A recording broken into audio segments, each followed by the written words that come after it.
Hello everyone, welcome to this challenge zoology notes. आज के इस वीडियो में आपको बताऊंगी सिस्टोसोमा हेमिटोबियम। इस वीडियो में आपको लाइफ साइकिल तक बताऊंगी। तो क्या होता है schistosoma haematobium? First introduction. Schistosomes are dioecious trematodes which lead to सिस्टोसियमस।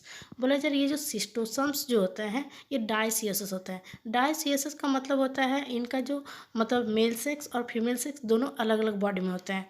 Which lead to सिस्टोमियसिस, जिस इसके कारण क्या होता है तो सिस्टोमियसिस होता है।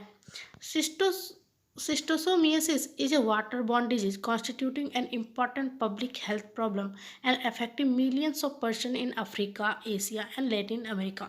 बोला जा रहा है ये जो सिस्टोसोमियासिस जो है ये क्या होता है तो ये एक तरह से वाटर बॉर्न डिजीज़ होता है। एक जल जनित बीमारी होता है जो एक होता है ना, एक बहुत ही बड़ा समस्या है, एक बहुत ही बड़ा हेल्थ प्रॉब्लम है। और ये ज़्यादातर अफ्रीका, एशिया, लेटिन अमेरिका में लाखों लोग को ये प्रभावित किया है। Cystosomes were formerly called bilharzia after Theodor Bilharz, who in 1851 first observed the worm in the mesenteric vein of an Egyptian in Cairo। बोला जा रहा है ये जो सिस्टोसोम्स जो हैं ये सिस्टोसोम्स को पहले थियोडर विल्हार्ज के नाम पर विल्हार्जिया कहा जाता था। ये क्या किए थे इन्होंने जो है 1851 में पहली बार काहिरा में एक मिस्र के व्यक्ति की मेसेंट्रिक नसों में इस वर्म को, इस कीड़ा को देखा था। उसका था सिस्टमैटिक पोजीशन। इसका फाइलम जो है ये प्लेटीहेलमिन्थस में आते हैं। क्लास इसका ट्रिमेटोडा होता है। ऑर्डर इसका प्रोसोस्टोमाटा होता है। जेनस इस सिस्टियोसोमा होता है। स्पेसिस इसका हेमेटोबियम होता है।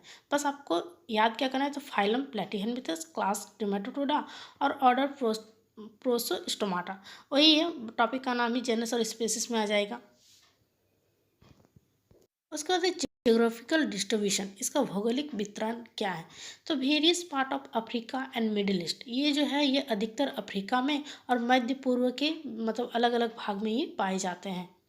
हैबिट और हैबिटेट, इसका रहने का जो मतलब रहने का इसका वातावरण कैसा होता है तो adult worm live in copula in the pelvic venous plexus vesical prostatic and uterine plexus of fan. ये जो है ये मतलब ये जो वर्म जो होती है एडल्ट वर्म जो होती है कॉपुला में, पेल्विक वेनस प्लेक्सस वेसिकल में, फिर प्रोस्टिक और गर्भाशय का जो नस जो होता है गर्भाशय के नसों के जो प्लेक्सस में जो होते हैं उनमें ये रहते हैं। उसका तो morphology. Adult worm, the male is 10 to 15 mm long by 1 mm thick and covered by a finely tuberculated cuticle। इसमें जो मेल जो होते हैं ये तो डायसियस होते हैं, मतलब मेल बॉडी अलग होता है, फीमेल बॉडी अलग होता है। इनका जो मेल बॉडी जो होता है 10 से 15 मिलीमीटर तक लंबा होता है और 1 मिलीमीटर तक का चौड़ा होता है, मतलब मोटा होता है। और कवर्ड होता है बहुत ही फाइनली ट्यूबरकुलेटेड क्यूटिकल से ही पूरा घिया मतलब होता है ना, कवर होता है, उनका बॉडी ढका हुआ रहता है। It has two muscular sucker, इनमें जो होते हैं दो मस्कुलर सकर पाए जाते हैं, चूसक। द ऑरल सकर, पहला जो होता है the oral sucker being small and the ventral sucker large and prominent. इनमें जो है पहला जो है ऑरल सकर वो छोटा होता है और दूसरा जो वेंट्रल सकर जो होता है वो बड़ा होता है और प्रोमिनेंट होता है। The adult female is long and slender 20 mm by 0.25 mm with the cuticular tubercles confined to the two ends। इसमें एडल्ट फीमेल जो होती है वो मेल के अकॉर्डिंग ये थोड़ा इनका साइज लंबा होता है, 20 mm तक का होता है। और इनमें जो है क्यूटिकुलर ट्यूबरकुलोसिस होता है बहुत ही फाइन टू एंड्स के साथ। उसके बाद इस डायग्राम को आपको यहाँ पे बनाना है। ये मैं आपको कम्युनिटी में दे दूँगी, वहाँ से आपको ज़्यादा अच्छा से दिखाई देगा। नीचे लिख दीजिएगा स्टेचियोस्टोमा मेल और फीमेल। लाइफ साइकिल, इसका जीवन चक्र कैसे पूरा होता है S haematobium passes it life cycle in two host. S haematobium जो होता है उसका लाइफ साइकिल जो है वो दो होस्ट में पूरा होता है। First point definitive host, humans are the only natural definitive host, no animal reservoir is known. जो ह्यूमन जो होते हैं, इंसान जो होते हैं वो नेचुरल डिफिनेटिव होस्ट में होते हैं। अभी तक कोई किसी भी एनिमल को रिजर्वर के ये से मतलब जाना नहीं किया है। उसका बाद इंटरमीडिएट होस्ट, इसमें इंटरमीडिएट होस्ट का काम जो होता है वो फ्रेश वाटर स्नेल, पानी में रहने वाले जो होते हैं ना वो स्नेल काम करते हैं, घोंघा काम करते हैं।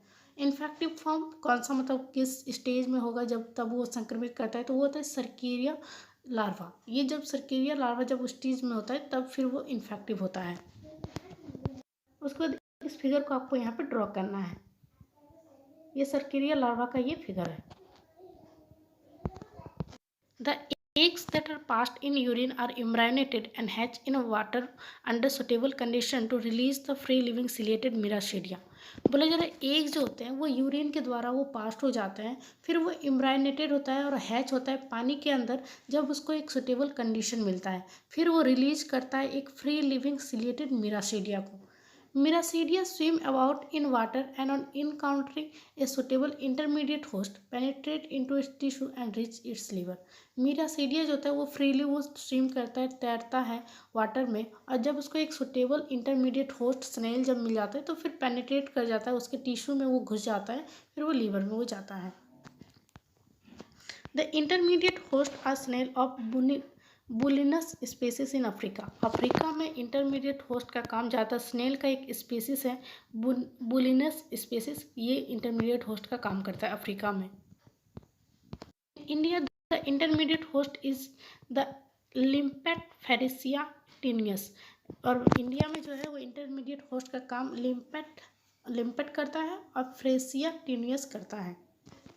उसके बाद है डेवलपमेंट इन स्नेल। स्नेल में फिर कैसे विकास होता है जो वो लार्वा होता है। Inside the snail the miracidia lost their cilia and in about 4 to 8 weeks successfully pass through the stage of the first and second generation sporocysts. Snail के अंदर जो होता है मिरासीडिया जो होता है वो अपने सीलिया को छोड़ता है, उनके बॉडी का कवरिंग जो होता है सीलिया उसको वो छोड़ना शुरू करता है, उससे मतलब रिमूव हो जाता है। 4 से 8 सप्ताह के एक सक्सेसिव मतलब तो 4 से 8 सप्ताह के बाद क्या होता है वो एक दूसरे स्टेज में जाता है, फिर वो सेकेंड जनरेशन में जाता है जिसको मतलब सेकेंड स्पोरोसिस्ट स्टेज में वो जाता है। Large number of cercariae are produced by sexual reproduction within the second generation sporocyst. जो दूसरा जनरेशन जो होता है स्पोरोसिस्ट उसमें जो होता है बहुत ज़्यादा मात्रा में सर्केरी लार्वा जो होता है वो सेक्सुअल रिप्रोडक्शन के द्वारा वो प्रोड्यूस होते हैं। The cercaria has an elongated ovoid body and forked tail. जो सर्केरिया जो होता है उनमें तो इलोंगेटेड उनका बॉडी होता है और मतलब होता है ना उनका बॉडी होता है ना अंडाकार से ऊपर तरफ होता है और नीचे तरफ होता है टेल जैसा मौजूद रहता है। The Cercaria escape from the snail swarm of Cercaria swim about in water for 1 to 3 days। जो सर्केरिया जो होता है वो स्विम करता है पानी के अंदर 1 से 3 दिन तक।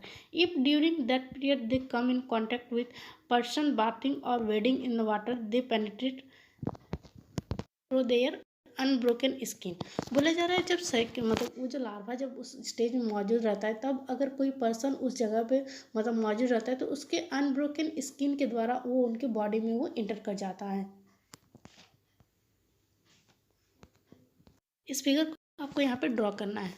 अगर ये क्लियर नहीं दिख रहा है तो कम्युनिटी में दे देंगे, वहाँ से आप मतलब देख के बना सकते हैं।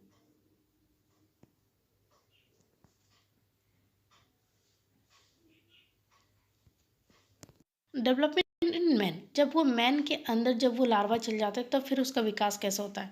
तो on entering the skin the cercariae shed their tails and become schistosomulae which enter the peripheral venules. जो होता है जब जैसे वो स्किन के अंदर वो त्वचा के अंदर इंटर करता है, जो सर्केरी जो होता है वो अपना टेल को जो होता है वो छोड़ देता है और इसमें क्या होता है सिस्टियोसोमिली जो होता है वो इंटर कर जाता है पेरिफेरल वेन्यूल्स में। They then start a long migration through the vena cava into the right side of the heart, the pulmonary circulation, the left side of the heart and the systematic circulation ultimately reaching the liver। उसके बाद ये बहुत लंबा मतलब दूरी तय करते हैं, माइग्रेशन करते हैं, एक जगह से दूसरा जगह जाता है। जैसे जाता है वो वेना कावा से होते हुए वो राइट साइड का हार्ट में जाता है, फिर पल्मोनरी सर्कुलेशन के द्वारा फिर लेफ्ट साइड हार्ट का जाता है, फिर वो सिस्टमेटिक सर्कुलेशन के द्वारा फाइनली वो लीवर तक वो पहुँच जाता है। In the interhepatic portal vein, the cystostomally grow and become sexually differentiated alveolus adolescent about 20 days after skin penetration. बोला जा रहा है उसके बाद इंटर हेपाटिक पोर्टल वैन में क्या होता है, जो सिस्टियोम्यूली होता है वो ग्रो होता है, बढ़ता है, फिर वो सेक्सुअली डिफ्रेंशिएटेड हो जाता है एडोलेसेंट में 20 दिन के अंदर। उसके बाद फिर वो स्किन पेनिट्रेशन होता है। उसके बाद the adult worm may live for 20 to 30 days। जो एडल्ट वर्म जो होते हैं वो 20 से 30 साल तक जिंदा रहते हैं।